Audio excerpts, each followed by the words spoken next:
Hey, hi. So in this video, we are going to write our first Flask code. So idea is to write and start off with a Flask, write our first very basic application, understand the different complexity, different components which is present in the Flask, and then on top of it, we'll be writing and building our entire application in general. So let's start with the writing of the Flask today. Okay, so in order to have that, we need to understand the very basic setup. So right now, if you look into my setup, I do have a Visual Code Studio which will be used for writing up the program. And then for people who don't know about the Visual Code Studio, it's an IDE by Microsoft. Probably one of the famous IDE out there. So what I've done so far is that I have created the Flask folder, and this is going to be my working folder altogether. Now, before starting off, there are a few things that needs to be understood. Flask is basically, as I mentioned, is basically a library of Python. So we need to install Flask as well. And we usually write, you can write any file name. So let's say app.py file where we are going to write our Flask code. But before writing the Flask code, what we need to do is we need to create something called as a virtual environment. Now you can also go ahead and do everything without creating a virtual environment. But my personal suggestion is to create a virtual environment. So why do we need to have this virtual environment in the first place? So what happened is that let's say you are creating your application, okay, your Flask application, and there are multiple different other applications are also there. Now this application might require some libraries, this also requires some library, this also requires some library, and there can be multiple different Flask project which is probably lying down on your laptop.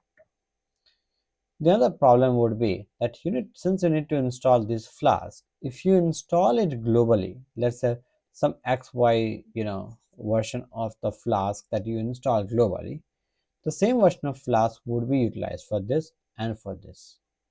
However, from project to project, this version can vary based upon the requirement. Maybe one of the project is a legacy project, might be utilizing a very older version of the libraries altogether.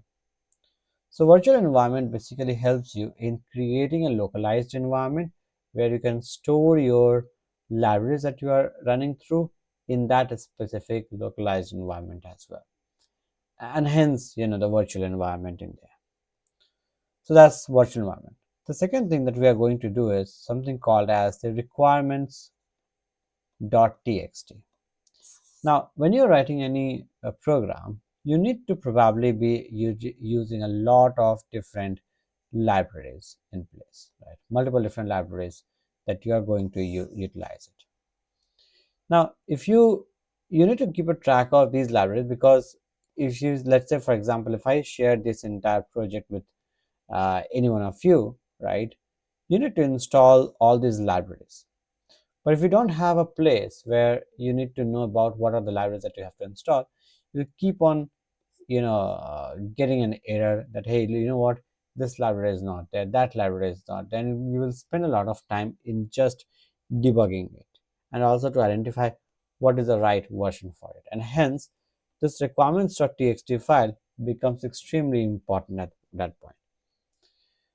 So without wasting time, let's go ahead and create this requirements.txt file as well.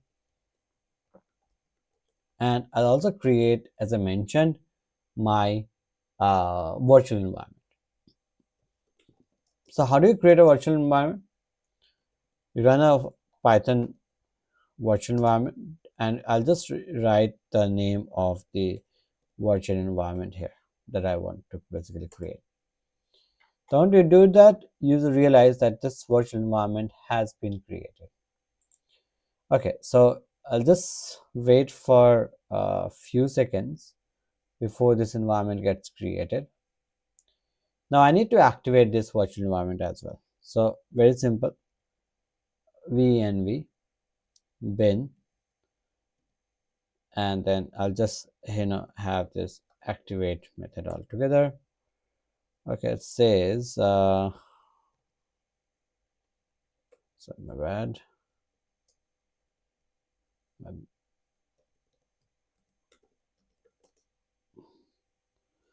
Okay, it says that my virtual environment is something which is not recognized as the internal program altogether. So I need to go ahead and debug this. Ideally, this is pretty much simple to work with it, right? So I mean, it totally depends upon whether we are in the PowerShell or in a command line. Technically, this is something which automatically works around if we are on the command line. But if it's not, then since we are on the since we are on the PowerShell, we need to have that. So okay, we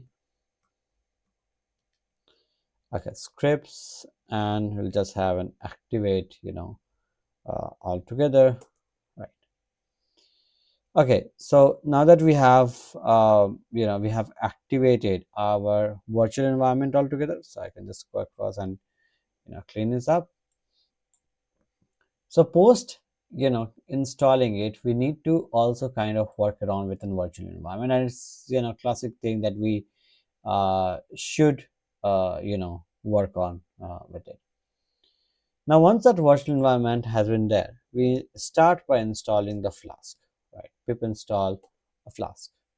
At the same time, we also go across to our requirements.txt file and we specify what library that we are installing. Technically, you can also specify the specific version of the Flask which you are basically utilizing it. Okay, so I've worked with a Flask in general. Okay, and now I'm basically going to start by writing my first code from Flask import Flask. So I'm basically getting my importing the Flask library that I have done. Then Flask underscore name underscore right. I'm creating an instance of the Flask and binding to this name method. What is this name method? See, generally what we want to do is when we basically start any application, right, it looks for a main method altogether. That if it specifies a main method, then it will start off with this code as well. Why do we need it? See, there can be multiple different Python files that we have written around, but what is basically an entry file for this application? There can be like xyz.py, abc.py, but one of the file needs to be an entry file, and this basically defines that this is basically an entry file, and that's why we are basically this is an of method which is this is basically uh, method which basically tells not a method but actually resources which tell that this is where the application lives. Okay, so the whole idea is that if the value of this name becomes main, which means it becomes a main module altogether, and hence it has to start the execution process. So this is where I'll specify that, hey, you know what, I am supposed to run my application, and I'm doing this debug equal to true, which means it will be in a debug mode. Now if it was a deployed mode, I would of the production environment, I would remove this part, but anyway, for now I'll just specify this debug mode and get it done with that. Okay, so I've created a Flask instance called as an application, and that is what I'm running it as, which means the moment it realizes that this is going to be a main main function, then our application is going to start from here, and all the other main methods that we are going to write, we are basically going to specify to it. So now I'll specify the methods. So this get that you are looking across is a get method that we discussed in the previous video. So I'm specifying this is the main route, right? And after defining the route, you can write any function name, doesn't matter, and then you specify what this function is going to do. So let's say, like, obviously, the first thing is about hello world, right? So I'm writing down the hello world, which means on a get request, we are basically going to return these things. Okay. So without wasting time, let's run our application, which is py, all of this. And now I'll basically going to put across this a specific file, and test it out with this. So it is localhost 5000, and you can see this hello world is something you will be able to see things around, right? Okay, so now we have the hello world in process. We can look forward to a hello world. We can see that application is running for the first time. So let's go ahead and write some more method. Just like this, how we are going to write is we'll specify app dot let's a get method, and we'll write it for a let's a hello method, right? So if someone tries to open a hello page, they will be able to return this as well. Return, you know hey, oh my bad, I'm just returning. I have to specify a function, but it doesn't matter, like, what the function name would be. You cannot just use a same function name. Return, hi, and then you just go across and save it, right? Do you see, the moment I saved it, it got restarted. This restart functionality is because we have run across in a debug mode. That's the reason for it. So now if I just go back and I again open it, and this time I'm just going to put an hello at the end, you see hi is something which will be visible. Now I test the application, right? I don't want to turn to my browser again and again, because there can be a different method altogether. As we mentioned, we'll make it a post method. For example, if I decide to make it a post method, let's see how does it work, right? So if I decide to make it a post method, and you see, if I decide to reload this page, it says method not allowed, because by default post is not something which is allowed on the browser by default, right? You have to write a JavaScript code in order to make it work. We don't want to go into that complexity. So in short, whenever you are making this call, it's a get request. And hence, in order to do this testing, I am going to use something called as the postman. Now postman is a very good tool, helps you with an API testing, automations, all together. So I am basically choosing this as well. So let my postman get ready. Okay, so now my postman is ready. I'll just go across with localhost 5000 slash hello, and usually it's a get request, right? It says 405 method not allowed. Now make a post request, and you see you get the response back about the post. So this clearly shows that how are we basically interacting to it. Okay, once that's done, we move on to the next part, right? Where we are going to now start building the same thought process with a bit more organized manner, just like how we'll be expecting it in a main application. So usually when we talk in terms of the main application, whenever we start specifying or sending up the data as an output, we send the data in a JSON format, right? And also at the same time, because the post request, we also need to get the data from the user side as well. So let's just start building these two functionality as well. So request and JSONify, right? So call these two methods which is already there in my Flask application. And now whenever I'm going to return my data, let's say for example, hey, you know what, I want to return my hello data here, right? So what I'm going to do is I am basically going to return the data by doing a JSONification as well. So create a JSONify method, right? And post a JSONify, you just specify, my bad. Okay, you can have it, right? You can still go ahead and specify the data here, like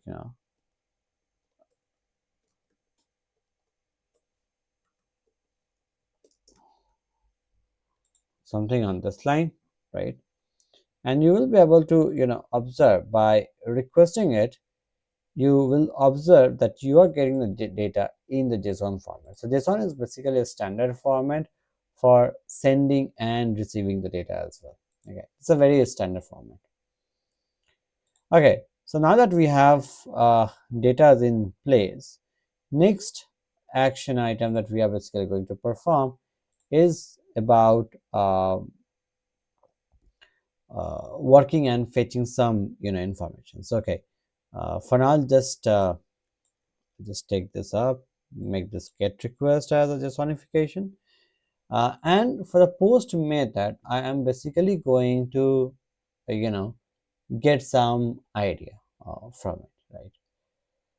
So let's just move ahead. So for example, if I say this hello is not a hello but an API endpoint for a addition function, okay, which means I want to send some data, but I wanted to send the data you know uh, in a format which is like two data pointers that I want to basically send the data to, right? Okay, so for that method I am going to rename this method as an add method. Let's say this is like adding two numbers, so I'll just write now add numbers. Okay, and first my objective is to obtain the data from user. So user will send the data and we need to get the data from the user itself, right? So that's the whole idea. First we'll get the data from the user side in order to have it. So print data. Now let's look across that I'm basically sending the data pointers at this point, right? So I need to kind of get the data pointers here as well.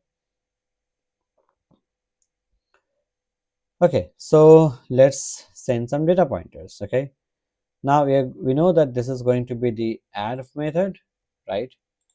I'll go to the body, I'll go to this raw, have the JSON in the structure, and probably send the data. Let's say a 2 b 3, right? And send the data back, right, to the post. Okay, so it says, if so my bad, it's an API/add, API/add, and you can see like I'm getting the output as well because I have not changed or performed any output. In the process, you see you are getting these data pointers as well here, right? We have basically print the data, so we are kind of getting the data as well, right? All we need to do is to extract the value of a from this data. So let's say a equal to data dot get, and we extract the value of a, b equal to data dot get, right, and we extract the value of b, and finally we write addition. We can actually perform an add a plus b.